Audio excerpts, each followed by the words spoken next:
Good evening, viewers, and a warm welcome to another episode of Media Scan, your favorite weekend show on DD India. As always, we will discuss all that dominated the media space during the week, the topmost headlines, controversies, and debates. Later in the show, we'll have a special panel to discuss a couple of these issues in some detail. But first, what made news? Normal life was threatened with disruption as the week opened with a sudden spurt in coronavirus cases within India. Most of these patients were either people who had returned from overseas travel or those who came into contact with such persons. The government has launched a massive awareness exercise. Prime Minister Modi himself decided not to attend holy functions and advised against crowded events. Special shows on television and several pages of newsprint were devoted to this new health hazard. Despite repeated warnings, special media platforms and in the social media, people continued to create panic among the already worried citizens. We will have more on that later in the show. Residents in the northeastern parts of Delhi started picking up the threads of their life after the spate of violence the past week. The police and paramilitary kept a strict vigil even as social organizations stepped up relief and rehabilitation measures. This week was completely incident-free, though the scars may take a while to heal. We will discuss this in depth in just a few moments. Prime Minister Narendra Modi, who is one of the most extensively followed personalities by netizens, sent the entire social media world into a tizzy on Monday evening. He announced suddenly that he was contemplating to give up all his social media accounts. Wild speculation followed that entire evening and night as people came out with all sorts of theories and possibilities. Things became clearer the next day when he tweeted again that Sunday being International Women's Day, he wanted to hand over his accounts to such women who had become an inspiration to all by achieving something extraordinary. After that look at top media issues during the week, it is time for some discussion. And for that, let me introduce you to our distinguished guests this evening. I have a power-packed panel here. To my left is Mr. Nidhish Tyagi, senior journalist and author. Welcome, Nidhish ji. To his left is Siddharth Zarabi, another very senior journalist of the country. Welcome, Siddharth ji. The reason I have both these gentlemen here is because they have not only served the mainstream domestic media, but also done stints in globally run agencies. While the global media has devoted a lot of space to Delhi violence over the past 2 weeks, a large segment of the international press displayed a biased, selective, and even provocative attitude towards the violence. You know, viewers, that we discussed this at length in our last episode of Media Scan also. But since then, the entire issue has been taken notice by everyone in India and even abroad. Several columns have been written in the national media about it. Government of India has also taken serious note of the coverage and already issued rejoinders to at least 3 international publications, as we know. Your public broadcaster, Prasar Bharati CEO, Mr. Shashi Shekhar Vempati, also declined an invitation for an event by BBC, calling out their biased, one-sided and even provocative coverage of the riots. This brings me to the first question to be discussed on the table. Mr. Tyagi, I'll start with you. You are not only a senior journalist, you have served the BBC and at a very crucial time. The coverage of the international media, which includes the BBC and several Western publications, the way the issue has been taken notice, the lopsided, even selective coverage of the violence, and now the government of India taking it seriously and while sending rejoinders to them, at the same time trying to engage them with more facts, etc. How do you look at the entire phenomenon? Why do you think it happens? Well, first is that when we cover violence, I think it's always a tricky kind of a coverage, and when we and all these organizations you were naming, BBC and New York Times and other international organizations, when they cover things like war, and so it's always kind of tricky to see that how you can always question the proportion of it or the objectivity of it. At the same time, I think it's good to probably put your kind of if you have a view and if you have facts with you, that those can be like put forth and kind of to eventually get a balanced coverage and a story and a narrative. I think this is, if you're talking about it, probably we're looking at the narrative and the perception which is being made through this kind of a coverage. But at the same time, I think clearly there'll be more stories around it, and more divergent views should be brought on the table to see it in a more comprehensive way. No, my point is that nobody is questioning the freedom of the publications to write anything. They have full freedom to write what they see, what they observe, and even analyze, actually even editorialize. The problem comes when such lopsided coverage is given out every day without space to the other view. Don't you think it is fraught with some dangers as well? Because we are talking of very sensitive issues. Well, I think any violence in any country will have this kind of a chance where things can be probably misread.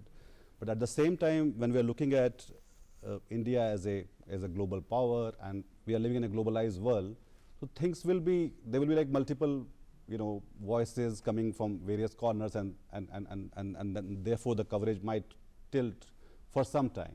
But it's not, nothing is, to my mind, no story is a final story about anything. It's a dynamic kind of a discourse which keeps building up. So okay, on that I think we may have two views. I'll come to you, Mr. Zarabi. Do you think it is just a projection of multiple viewpoints, or as some people have been calling out for last 1 week, is it actually agenda driven? Do you think there is an unwritten agenda in the entire coverage? What I have done is to go through this subject by looking at the personal views put out by many of these reporters who have done detailed television stories or print stories on the recent. I'm sorry to interrupt, but personal views means, have you followed them in the social media? Yes. How do you gather it? Yes. So if, for instance, let's say publication X, which is written about the Delhi riots, and I've gone and examined that particular reporter's views that he has expressed on, let's say, his Twitter account a year back, 6 months back, 3 months back, 4 months back. And the one finding, and this is an anecdotal finding, I cannot say that it is a properly researched, peer-reviewed finding, is that I have seen a lot of Hindu phobia in many of these people. Questioning another religion, cultural practices, poking fun at certain religions' practices, mixing up virtue signaling. So, if I understand you correctly, Mr. Zarabi, you are saying it may not be the bias or the agenda of the concerned organization. Perhaps the journalists are not large-hearted or open-minded enough to factor there are full picture. three factors. I'll very quickly, if you allow me, I'll finish. Yes, please carry on. One is the personal views which reveal a certain slant, which I believe is an institutional failure of that organization. A reporter just reports. If he has views, those are his personal views. It becomes very difficult for personal views to then be separated from what is written. The second layer is the editorial layer in newspapers, where copies are rewritten, edited, and the intros are redone, headlines are given. And in my experience, there is a second level of people who I believe are armchair activists who are actually employed in media houses. The third element is at the level of the editor, and I have personal experience where I believe that there are institutions in the Western world, media institutions, whose top editorial leadership, and I have worked and been closely associated in different capacities, where the top leadership believes that that institution has a certain place in the world and a certain mission statement. Without taking names, I spent some time in 2014, after the change of government in India, with a very famous, well-known global brand, in a newspaper brand in the United States. And I discovered while I was there, and I was not being paid by them, let me clarify for our viewers, I discovered that the company that runs that media operation is actually owned 100% by a South Korean church. And the funding therefore from a shareholder perspective comes from that. I'm not accusing I'm not accusing that establishment of having views. I'm just making it clear. But you think there is an inadvertent agenda, is it? No, I would say that it is not inadvertent. If you are going to only give a particular slant, if you are going to deliberately misrepresent the name of a rioter, when our own guidelines, internal guidelines of the NBA, of the Press Guild within India, they suggest that in times of riots, please do not identify anyone by his name or caste. Yes, we are still following that, but I am afraid and therefore very few people are following it. I believe globally there is a manifestation of in many establishments of Hindu phobia, lack of understanding of the various characteristics of Indian democracy and societal issues in India. We have deep societal issues. I think that's very, very serious and also something to worry about. Mr. Tyagi, I'll come to you on that. Before we move on to the next question of discussion, just a quick answer from you, sir. Do you think actually it is some armchair activists who are sort of, if not driving, at least heavily influencing the agenda of Western publications? Should we look at that also? So Western publications, like our own Indian publications, everybody is kind of catering to their own audiences. Yes. So one is their audience, and they are clearly defined and aligned with the kind of audience they think that they have, and therefore they will try to become their talking point generator or conversation enhancer.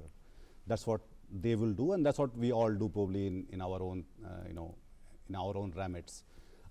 Second is, in today's world, everything is probably mixed up. My personal feeling, my social media account, as Siddharth was saying, my opinion, my comment, my tilt, and everything reflects and then the story. fact and the basic bare fact and the news of it.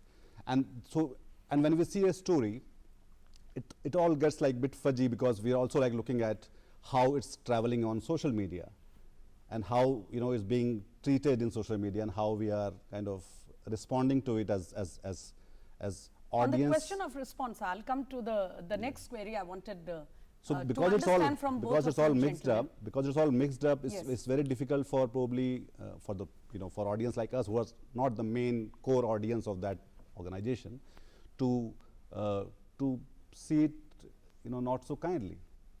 And for them to be not so kind to us. I mean, because Mr. Zarabi, on the question of response, I'll come to the social media aspect as well. But before that, just a very small query. You know that the government of India has now started reacting to these publications by not questioning their freedom to write, but at the same time giving them facts, figures, giving out the India government's point of view. Do you think this process of sending rejoinders is going to have some impact on their future writing, or do you think it should be a different kind of an engagement? How do you see this going ahead? I believe historically, and my fellow panelists would also share this view, historically we have been poor communicators at the government level. Why? Because of legacy factors, frankly, because government communications are handled by government officers belonging to a particular ministry. I am not questioning their competence. The system does not allow for a spokesperson arrangement. There cannot be one singular spokesperson of the government of India, unlike in the United States, where the president's views are sometimes communicated by a spokesperson, and a spokesperson's words are construed as what a president means to say. Right. We do not have a consolidated spokesperson on the government of India. Therefore, when there are issues at the societal level, that is the topic of discussion today, I believe on a decadal basis, we have been very poor communicators, especially when it comes to social political issues. Mr. Tyagi, you also think there is a need to relook or at least refurbish the entire communication strategy of the government vis-a-vis the global media? So, what are we doing? Are we setting the agenda for global conversations, or we are just following and then defending or justifying and then reacting to it? Good point. So, if we are setting the agenda probably, then we need to be far more on the forefront of this communication ecology. I mean, I'll not say it warfare, but I'll say communication ecology, where we should be on the forefront of it, and we should be like talking much more about it. And when I can clearly see that there is some kind of lopsidedness, but then at the same time, that wherever the things are lopsided, they are not being projected in the same breadth or measure. And unless that starts happening, but I will not worry about it too much, because eventually things will, balance out. So when we see that because this is the same New York Times, so there are same American papers which are not so kind to their own president. I mean, to expect them to be very kind or very soft to government of India or for any other would be country. too much to expect? I mean, I don't know, because are we expecting them to be not so kind to their own president in their own democracy, and then we expect them to be very sensitive or very soft to any other country? What do you think we can do, Mr. Zarabi? Just one point on what Nidhi said. Remember the Iraq war. Yes. And I think our viewers will be benefited, and I was personally there, and the largest gathering that has ever happened in London or had happened at that stage was an anti-Iraq war demonstration. Remember the culture of embedded journalism. All Western newspapers and channels participated in the US and the Army's embed journalism. So they are the last ones who should be lecturing us on media independence. There may be flaws within our system, but I think we are far better when it comes to ground level reporting at shoestring budgets. That's just one point I just want to add.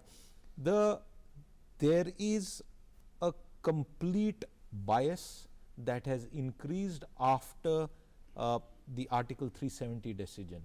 More than 6-7 months have passed, and you have seen that it all started with 370 being questioned. And the reason for that, Smita, is Pakistan has spent, ma'am, far more money on far more better international lobbying and media communications. If you see the amount of media cultivation that they have done in London and Washington and New York, just to name those 3 cities, you'll be completely surprised. I don't want to take names, but you will see clear-cut linkages going back just to Facebook and Twitter. That's all you need to do. You don't need to do too much. In fact, Facebook profiles have given out a lot of things which even our agencies might not have taken note of. Absolutely. So clearly a very fruitful conversation here, where it is clear that there are some things about which the Western media, it may not be fair for us to expect from them to write exactly how we would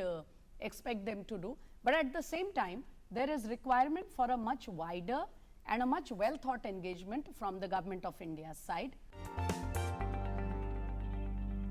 The next topic on the table, with 30 odd patients detected positive, coronavirus has become the headline all over the print, television and digital media. The government launched a massive awareness campaign, and voluntary organizations in the health sector have been roped in as well. Public events are mostly being cancelled, and some institutions also shut down wherever necessary. While there is no lack of media space devoted to the subject, the question is the media helping to spread awareness about the disease, to caution our citizens, or is it actually augmenting the scare by all that carpet coverage? I'll come to you, Mr. Tyagi, first. Do you think by all this carpet coverage of the coronavirus, are we in a way telling people not to panic, but at the same time inspiring them to panic? Well, I think what is the idea? The idea is to make them cautious about there's a kind of real scare, people are dying, there's like spreading all over and it's happening. So of course people need to be cautious about it and they need to take care. I mean, unless people participate into this kind of thing, all government initiatives will fail. Let's face it that way. What do you mean by people's participation? I mean, people need what to. Kind of programs can we organize? So there's lots of things which people need to be cautious about, and in that there's also lots of noise and shrill which keeps coming in, and we need to kind of filter that out as responsible media practitioners.